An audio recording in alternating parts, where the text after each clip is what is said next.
Hello, everyone. This is your host, Manoj Tandon. Welcome to another episode of Dark Rhino Security, Security Confidential. Today, we have another fantastic guest joining us. She is Angela Bergsma. Angela is an entrepreneur. She's a cybersecurity practitioner. She's a Navy veteran. She's been an executive leader. She's done an amazing amount of work in intelligence, and we're going to get to talk to her all about it. She is also the president and founder of Latinas In Cyber, which we'll hear much more about in this conversation. Angela, thank you so much for coming on the show. Appreciate you being here. Thank you, Manoj. Thank you for having me. I'm excited to speak with you today. Yeah, we're excited to hear. Intelligence folks have the best stories to tell. We've always said that cybersecurity is a business problem. It's not an IT problem. It's a problem of human behavior.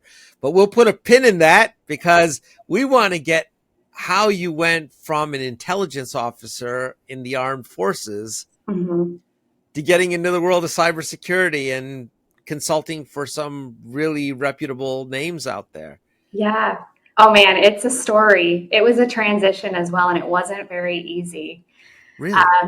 So I ended up, after graduating, I come from a Navy family, so Navy all the way, my grandfather, dad, brother, and I saw no other choice but to go to Navy. And my dad kind of talked me into this intelligence career.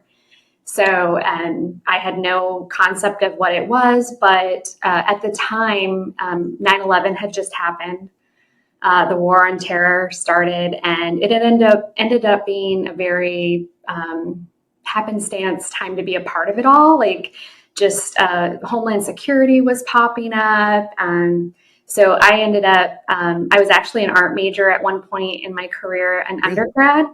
And then pivoted to a Spanish degree, but didn't really have a passion for it. So did this track of joining the intelligence industry and specializing in imagery analysis because I thought it was very artistic.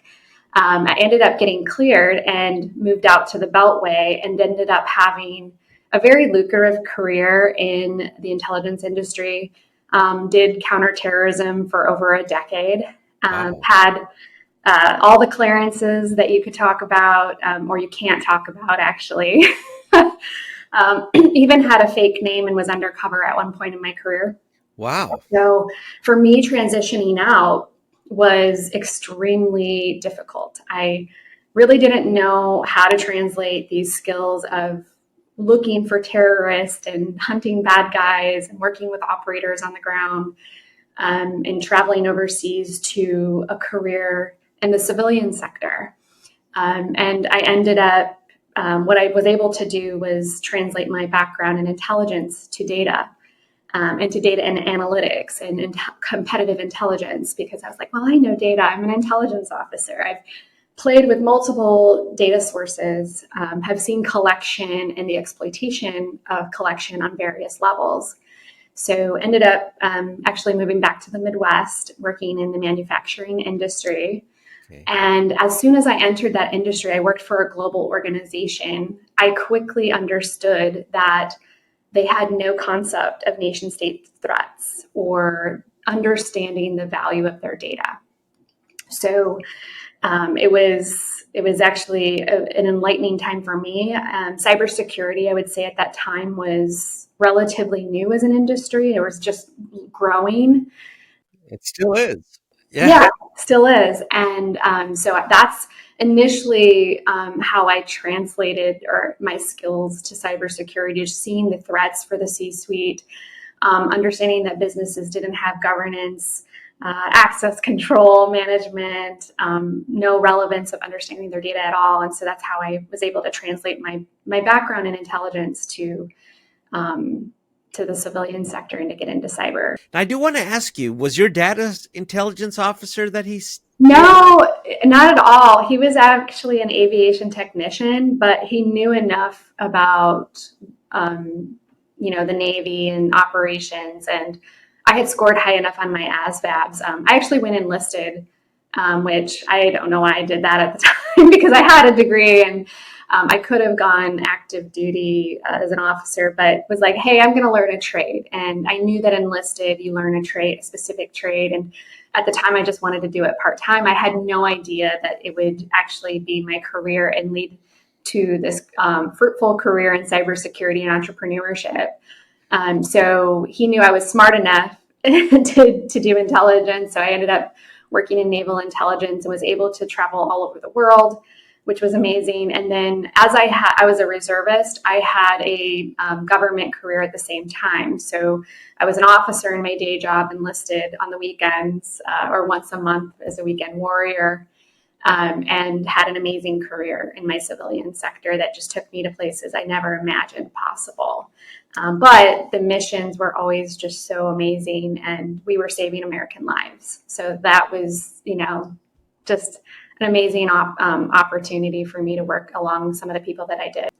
So tell us, how did you target people? Like, what can you share about that? Like, what, without getting us all in trouble? Yeah. I started out as a technical targeter. So I actually worked with operators to exploit technical devices. So, it was really interesting. So we would, there's collection methods happening around the world.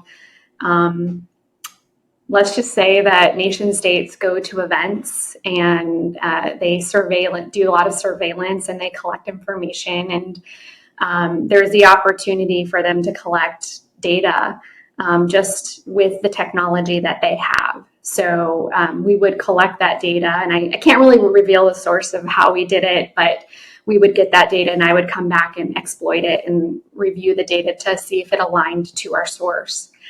Now, see, when we think of terrorists, a lot of folks, we're thinking in places that don't have a lot of connectivity. Whether you're looking at Afghanistan or you're looking at Yemen or wherever it is in the world, right? These are not developed nations.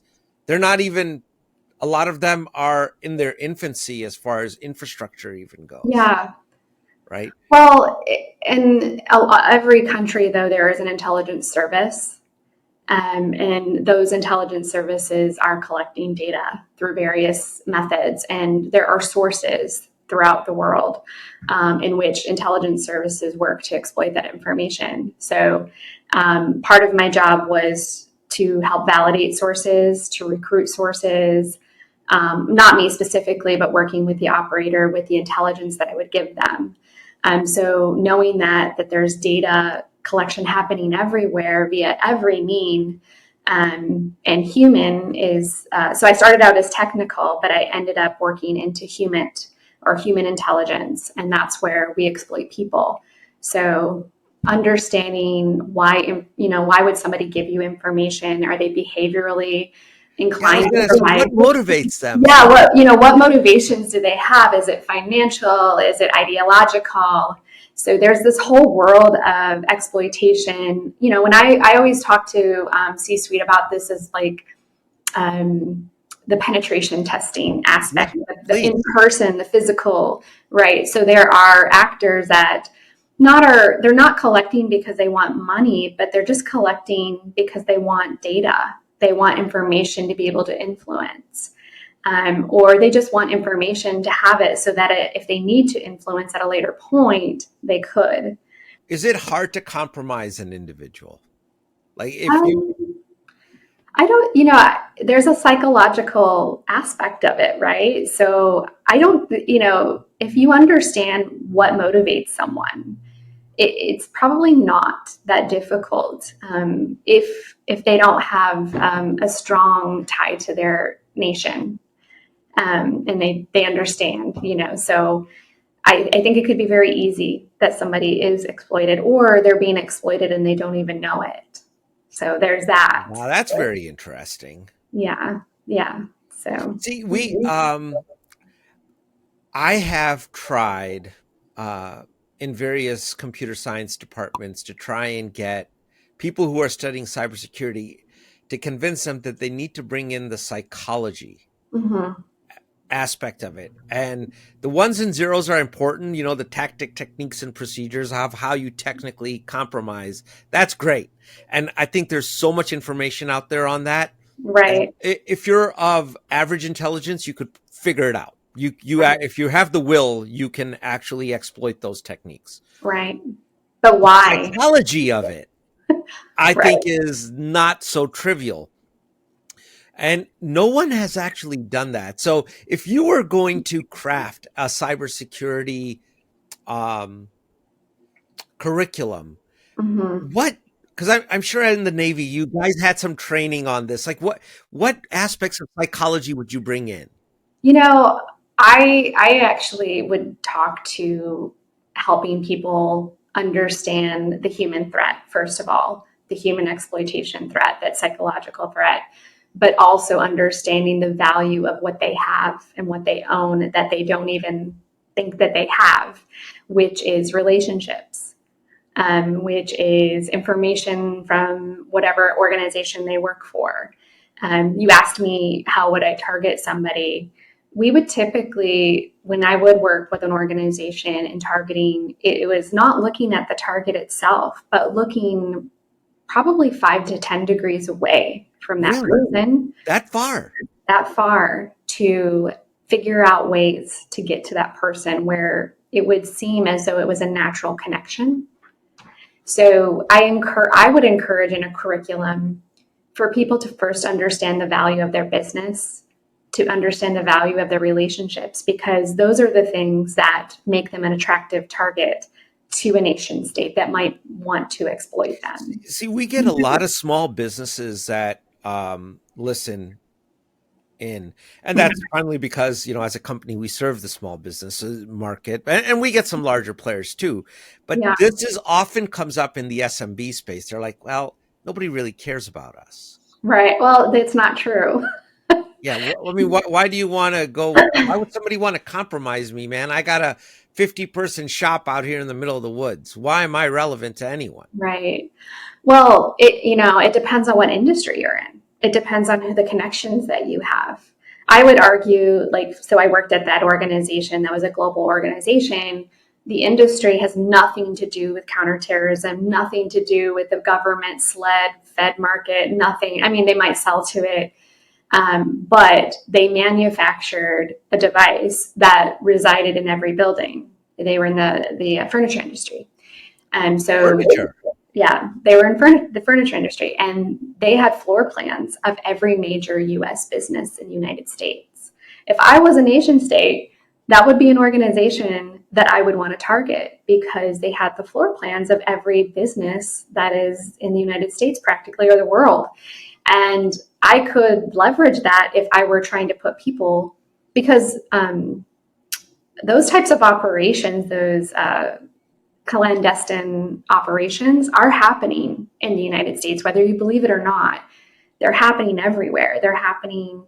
And so, having that type of information could allow that nefarious nation state to have access to a point of contact, like whether, whoever owns the facility that they're targeting, they would have the layout of that floor plan. And they probably have the name of the architectural firm or whoever drew Right. up those plans, and that is Or a they conduit. could. Yeah, they Yeah. could. So, I mean, that's just one example of a large entity, but you're talking about small business.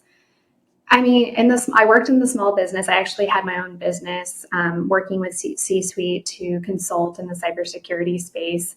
And one of the things I would ask them, like, as the first exercise, it's not the sexiest one, because I think one of your questions that you had prepped me with was like, what are some types of like advice that you could give businesses, is understanding your assets, understanding what's valuable, not only from a physical standpoint, but a relational standpoint. And what industries are you connected to? Do you know a senator? Do you know a politician? Do you know somebody of influence? Maybe you're not the person that's the influencer or the person that would be the target, but you know them or you have a connection to them. Another thing I would talk about is critical infrastructure.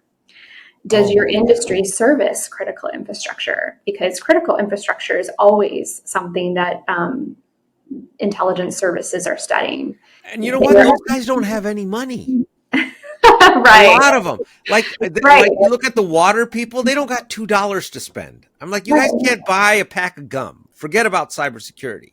exactly. Or maybe they make You know, a part that is a part of a missile defense system, and yeah, they have access to the government in the defense industrial base, that government lead in that floor plan, or not the floor plan, but the recs behind what that device is that they're making that for. And so it's information like that that might seem minute, but in the grand scheme of things, when you put all the data together, it actually is intelligence. And that's what the intelligence services do, is they have the time to exploit, and they're not in a rush necessarily. Not everything is a 24 and operations happening in 24 hours. There are services that are enemies of our state that are collecting against us just to collect in the event that someday they may need the information. So I would encourage your audience to think about, what do you manufacture? What industries do you touch? What relationships do you have? Because if you can raise your hand and say you service any of, like, there's 16 sectors that are considered critical infrastructure by the United States or by Homeland Security. If you touch any of those industries and you can raise your hand that, yes, I know somebody, or I work in this, you likely could be a target. So there's that to think about. now wouldn't people listening might say, well, then, I'm not paranoid, but it sounds like I have to dive into the world of conspiracy theories Yeah, and have some paranoia to actually look at things through the lens, Angela, that you might be looking at. Is right. that true? Or I don't think so. I think you could take it not with a grain of salt. I think the first step is understanding your infrastructure, understanding what really, like I said, what relationships do you have? What data do I have that could be considered valuable to someone? And then implementing the right controls in your business to protect your environment, and having security awareness training, um, having operational security. They call it OPSEC, about your surrounding and your awareness of, like, is somebody asking me questions that, like, they just shouldn't be asking? Did they offer me money in any capacity to trade information? Did they try to did they ask for access to my systems when they should have no right to have access? I mean, it's just really having that basic understanding, security awareness in general. I don't think people need to be paranoid. I think it should at this point. The point with Snowden, like, we know that collection is happening, and it's definitely happening from our enemies and our adversaries. It's just, well, what are you doing to protect your business and the information that you have, is what I would encourage people to do. I would agree with you. We've seen that all the time. It just seems there's a hesitancy, or Mm-hmm. maybe it's just lack of knowledge on this topic. Yeah, There's a lot of, let me buy a widget and the widget solves my problem. And, right. there's a lot of cybersecurity widgets out there, widgets being hardware, software, Yeah. whatever. But what I, you're talking about, from looking at your people, relationships, mhm. what what's in my asset inventory that I really have? What are my crown jewels? It Right. might not be what you're thinking of. Yeah. I mean, or it's like, who do you know that could be a target? And a lot of people do have these types of relationships, whether it's familial or it's business related. They know someone that knows someone, right? And potentially that someone could be a target of a hacktivist or a nation state, or even, from a financial perspective. Well, So if you're looking 5 to 10 degrees of separation, yeah, we would all, in potentially. theory, I mean, I'm sure that within 6 degrees, most of us could find connections to anybody on the planet almost, right? Well, you're right. Well, and then it does take that nation state to then do that psychological aspect of exploiting further out to get in. And how do they put themselves in front of someone? So, What do you do for security awareness, Angela, to get that up in your employee base, to get behavioral changes? Because that's the crux of the huge problem in Yeah. cyber, is the behavior. I mean, I think from a security aware, having a program in place is like the number one step, and then making sure that it's enforced. Having honeypots, or having sending malicious phishing throughout your emails, and just constantly testing your audience or your personnel to see if they have that awareness, if they're scoring correctly. Not having anything at all is just not good for the business. They are susceptible to any type of threats if you're not educating, and education is number one. So, you know, I wouldn't say like I'm not up on all of the security awareness tools currently, because I'm not in that role any longer as a consultant. But there are tools out there, and there's education pathways. A lot of organizations that do provide that training. I think in-person training is crucial. Maybe tabletops would be really crucial to a business to do that real life exploitation, or trying to go through a scenario with them would be more valuable than just this online learning. So Those are check in the box things, right? It's like, I did my 45 minutes, I checked it, I'm done. Right. But how much did you digest? Do you really understand it? Tabletops, I know they're probably more expensive, but they are valuable lessons. Or having an instructor come in and talk to them about the threats that are out there, and or some of the modules in person, providing real world examples, and even just having the conversation and the discussion in the business too, I think is key. The more awareness, the more education you provide your personnel with, the better your business will be. Is it coming from a legitimate source? First of all, where is the source coming from? Is it Facebook? Is it TikTok? Is it actually a reputable journalist or news organization? If there are any out there these days, but I mean, I would validate the source of information that you have. I would also, like, one of the things I wanted to give as a tip is, you talked about businesses are hiring widgets and using widgets in their business. Who makes that widget? Yeah. And what's the composition of that widget, whether it's software or hardware? It doesn't matter. Who makes the widget? Does it belong to an organization or a company that resides in a nation state that is an enemy of our state? So, think about, where was that app made? Oh, it's from one of these 5 countries that the U.S. deems a terrorist or communist or whatever organization or a country. Why would they make an app that would collect information for X, Y, and Z? Is it because they're maybe trying to collect biometric information and information about everything that's on your device if you download that app? Think about who manufactures the devices that you're putting in your home, or the devices that you're putting in your office. Is there does this device or this refrigerator have Wi-Fi, or have a way to collect information without you knowing it, because it has that type of you know what? You bring up a great point, Angela. And a lot of those Internet of Things, IoT devices, right? Mm-hmm. Whether it be TVs or refrigerators. Right. If you read the end user license agreement, which 100% of the people never do. Right. Right. It's actually hiding in plain sight in some of them. Mm-hmm. Right. It's saying that the manufacturer has the right to use the data, and you agree to give up that data, right? And that's why you see marketing ads of things that you might have talked about out loud in front of something.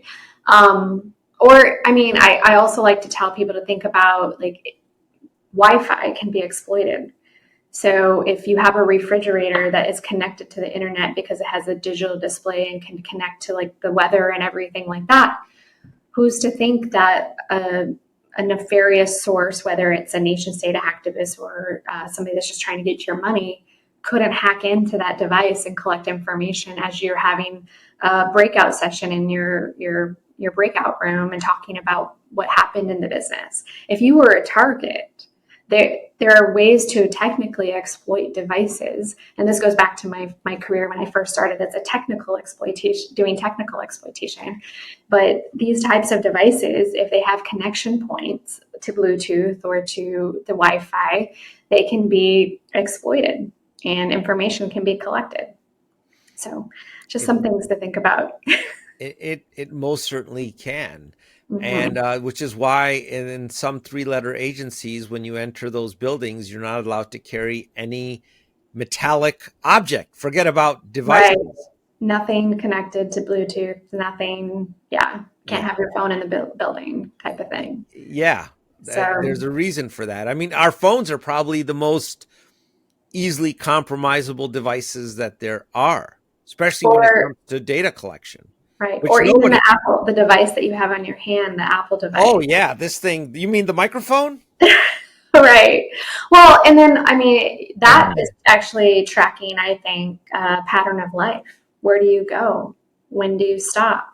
Where, what's your routine? If they exploited the data from that, like they can track your every movement. And this is from all types of exploitation, whether it's a nation state or not. Like, think about the technology that you wear or the social media that you post to, your web, like what do you put on your socials of where you're at?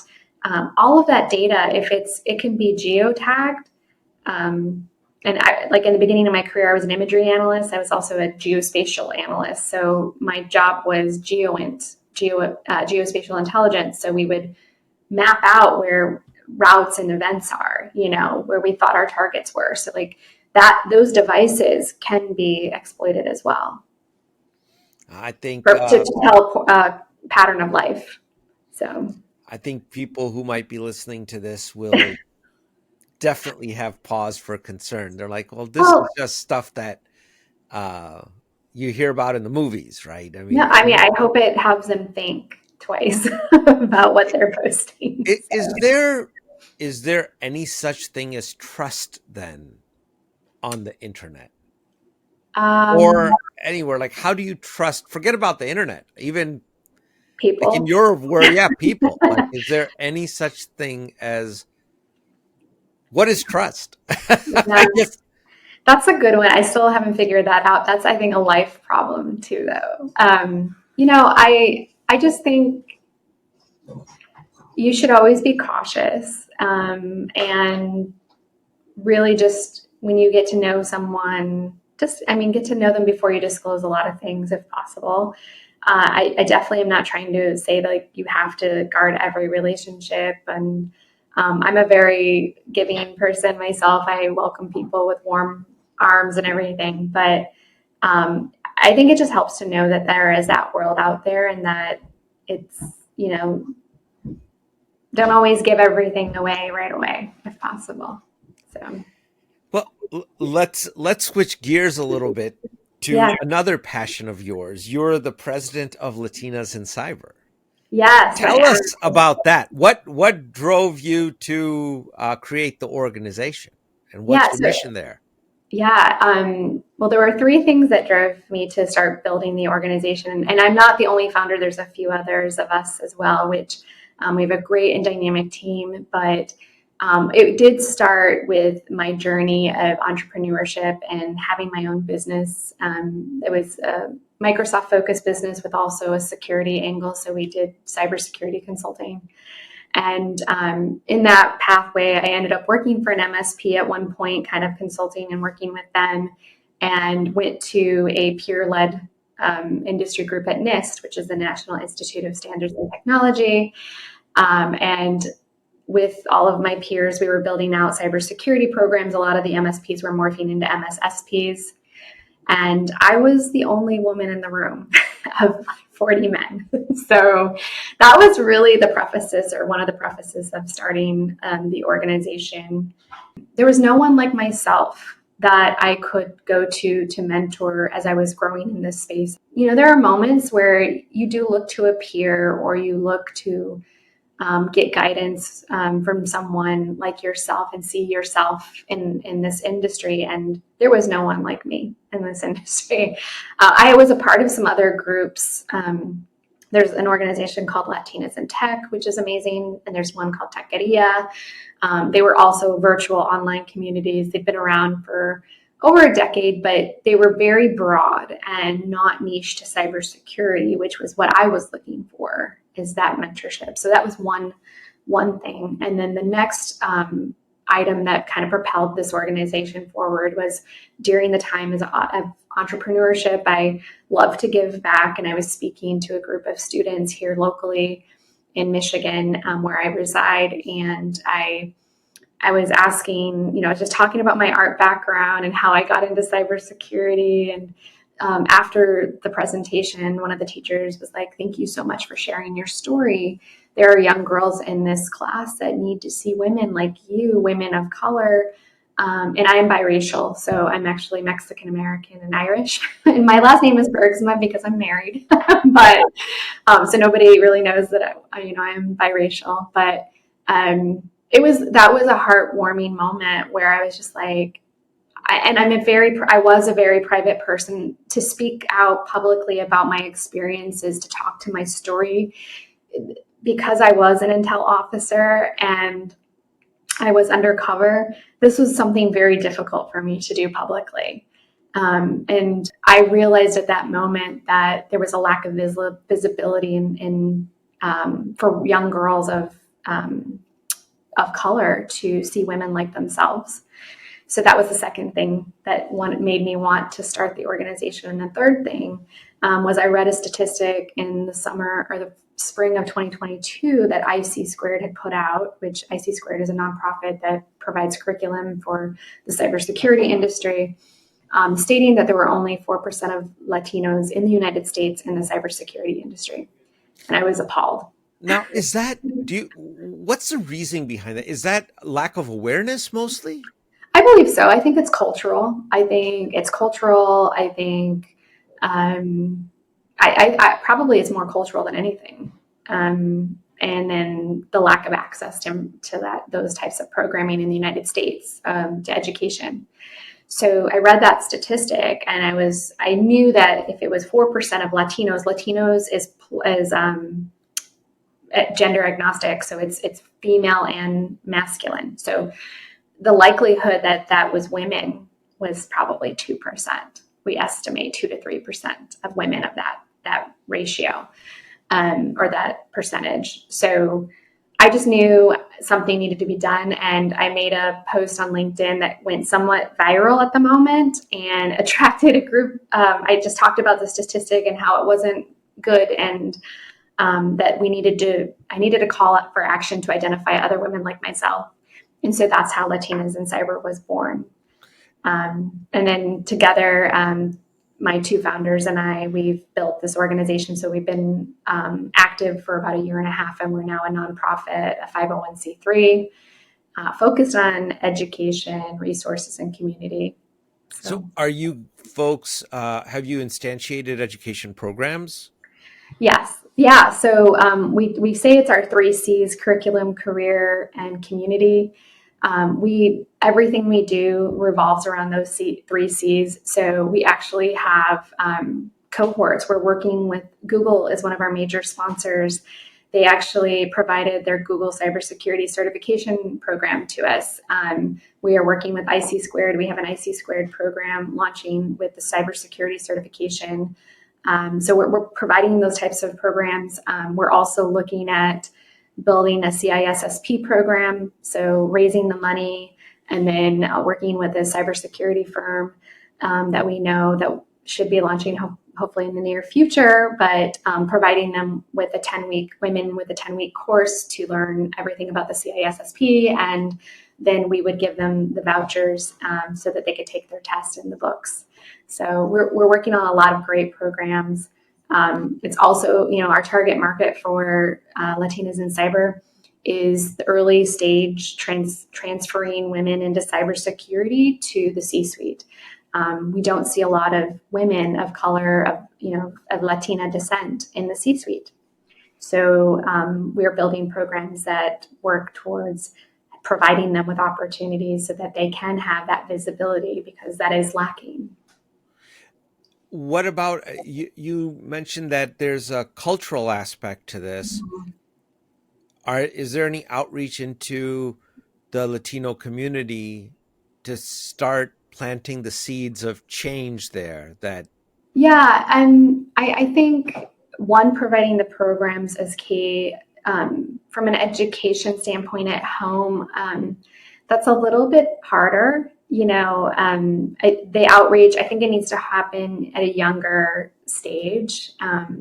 So we don't focus on K through 12, but we work with organizations that do. So we're hoping that our C-suite will create some curriculum and activities that will be able to educate the young girls at home. So from a cultural perspective, a Latin home, the man is pretty much the breadwinner. So I think it's shifting the narrative that women can have a career. And I think cyber also is seen as somewhat, it's equivalent or seen as equivalent to law enforcement, which is also a very male dominated field. So I think highlighting women and talking about their stories, that there are a lot of different domains in cybersecurity that aren't law focused or have that kind of perception, and talking about their stories and letting little girls and young women see that there are women in this industry that are in engineering roles and technical roles, or maybe even roles that are not super heavy technically focused. Maybe they're a recruiter for cybersecurity, or maybe they're into security awareness trainer. I think cyber is such an interesting industry because it's a lot of transferable skills can be applied to the cybersecurity industry. absolutely. And so that's really what we're trying to do, is educate our audience and our target market, that the skills that they bring from being a teacher or a mother at home, like there are some skills that you can easily transfer into this industry. Yeah, especially I would think the mothering skills, if applied with a different intent, you can certainly use those same skills to compromise somebody. Right. Yeah. I, Yeah. I mean, you think about it, moms are getting kids to do things that they may not want to do. Oh, definitely. Yeah. I mean, there's just so many, we have several stories of women that, one of somebody on our leadership team, she's in the insurance industry. And, she heard about us, started taking some courses, and, actually volunteered in the insurance industry that she works at to be a part of their task force that they want to stand up to educate about cybersecurity insurance, because it's a new industry for them in that insurance industry. So, I mean, there's just so many different things that could be translated, and there's also an opportunity for those that, like me, that were in the military, to transfer their skills. So I know that we have a lot of Latinas in the armed forces, and when they get out, maybe they were in an IT role, or they were in the intel community like myself, and they could find pathways to get into cybersecurity. So there's just a lot of opportunities, and we're really focused on that educational aspect and providing those opportunities for visibility, because they traditionally have not been there. Now, I have to ask you this because you said it at the beginning of the show, that Yeah. Spanish was not a passion of yours. Do you get any The language. pushback from Yeah, from people that say, wait, I am one of those Latinas, and I actually am glad that you brought it up, because I think there's this perception in the United States that Latinas are first gen. And in the United States, I mean, my family, when people ask me where they came from the US. That's where they came from, because at one point Mexico, or Texas, was a part of Mexico. I'm from Texas. I don't have any. I mean, we can trace my great grandfather's family back to Spain, but there's also an indigenous part of my family that's been here in the United States. So so I am one of those Latinas that I'm not fluent in Spanish. I can get by, But and I'm okay with that. I finally am okay with that in my life. But yeah, and I love everything about the culture. Just not a great speaker. Hey, that's okay. So Yeah. how has your organization been doing? Are you starting to see a lot of results from the effort? Yeah, I mean, we've actually been in business for a year, not even a year and a half, and we have 7,400 followers across all of our socials. We have launched at least 5 programs to date. We are about to launch 2 new programs. We have a mentorship academy issuing this next couple months where we take an exclusive group of women through various modules to provide like that leadership experience. We are growing, but we're also looking for resources and sponsorship. So if you're interested in helping us or being a part of, we have an advisory board going on right now where we're seeking applications. So we're growing and we have a lot of ambitious goals. So That's fantastic. Do you can you share any links or things for people who want to get involved? How do they reach out to your organization, or how do they yeah, respond? Yeah. yeah, we are on LinkedIn. You can look up Latinas in Cyber. Our website is www.latinasincyber.com. You can follow us on Instagram. We do have a TikTok. We're hiring some new social media managers to help us on TikTok. I'm not on TikTok, but the younger generation is. Yeah, hey, look, and you know what? If it wasn't for our producer, I don't know that I would be familiar with a lot of those. It's a totally different world out there, Angela. Yeah, yeah, When it it comes to, is. it's the human cycle, right? I mean, if you look in every era from the beginning of time, whether Yeah, it was the invention of the wheel or the invention of the crane, there was always some major revolution that propelled humanity to right. another level. So we're Yeah, just going through that. This is this is this par for the generation. course. Right. It's this generation's evolution. Like ours was the internet That's and right. cloud and net cyber, and I think this generation it's going to be AI, biometrics, all of Oh yeah. that. Angela, we're almost at the hour here. I also wanted to give you a minute to go ahead and plug anything you wanted to, or talk about anything you wanted to bring to the table for our audience. Oh, thank you. I think you asked me a couple already, but just another plug. We do have an IC squared cohort happening where we're offering the certification program. So if you're interested, we are taking 75 applicants. So it's a pretty small cohort.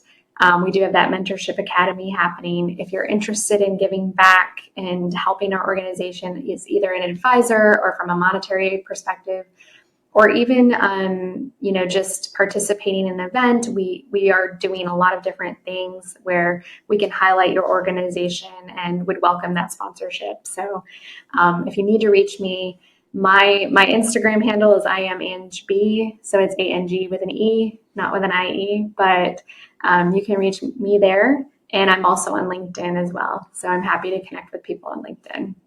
Hey, and you know what? At Dark Rhino, if you run into anyone that is in your organization that's interested in cyber insurance, send them our way, Yeah, because that would be great. I mean, we're looking in that area. So yeah, if you're interested in building a cyber pathway or an education program, let us know.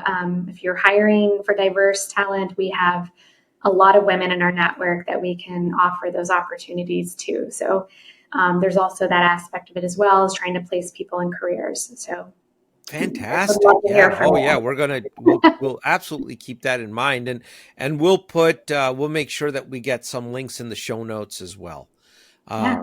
To your website, and on IC Squared, do they just reach out on LinkedIn, or is the application available online? Yeah, so we actually have an informational on 25th at 7 p.m. EST. It's a LinkedIn live session, so you can attend. If you go to our LinkedIn page, you'll see that link there. We are circulating those advertisements on LinkedIn. It is at 7 o'clock EST.